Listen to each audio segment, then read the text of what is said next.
இந்தியாவும் ஆஸ்திரேலியாவும் இப்ப 5 போட்டிகள் கொண்ட T20 சீரிஸ்ல விளையாடிட்டு வர நிலையில இந்தியா தேர்ட் T20 மேட்ச ஜெயிச்சதுனால சீரிஸ் இப்ப 1-1 கணக்குல முடிஞ்சிருக்கு. இப்ப என்ன பிரச்சனைனா இந்த தேர்ட் T20 மேட்ச்ல வாஷிங்டன் சுந்தர் குல்தீப் யாதவ ரீப்ளேஸ் பண்ணியிருந்தாரு. ஆனா வாஷிங்டன் சுந்தருக்கு ஒரு ஓவர் கூட போலிங் போட வாய்ப்பே கொடுக்கல.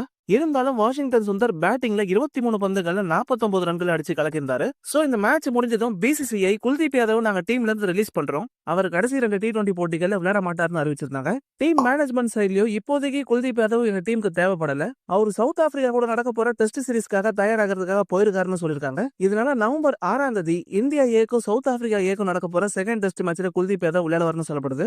சவுத் ஆப்பிரிக்கா சீரிஸ்க்கு தயாராகிறதுக்காக தான் குல்தீப் யாதவ் போயிட்டாருன்னு ஒரு பக்கம் சொல்லப்பட்டாலும் இன்னொரு பக்கம் கௌதம் கம்பீர் கூட அவருக்கு மோதல்னு சொல்றாங்க. அதாவது ODI சீரிஸ்ல குல்தீப் யாதவ பெஞ்ச் பண்ண கௌதம் கம்பீர் இப்போ T20 அவருக்கு சரியா வாய்ப்பு கொடுக்காம பெஞ்ச் பண்ணிருக்காங்க. சோ உண்மை என்னன்னு அவங்களா சொல்ற வரைக்கும் நமக்கு தெரிய போறது இல்ல. மக்களே நீங்க என்ன நினைக்கிறீங்க?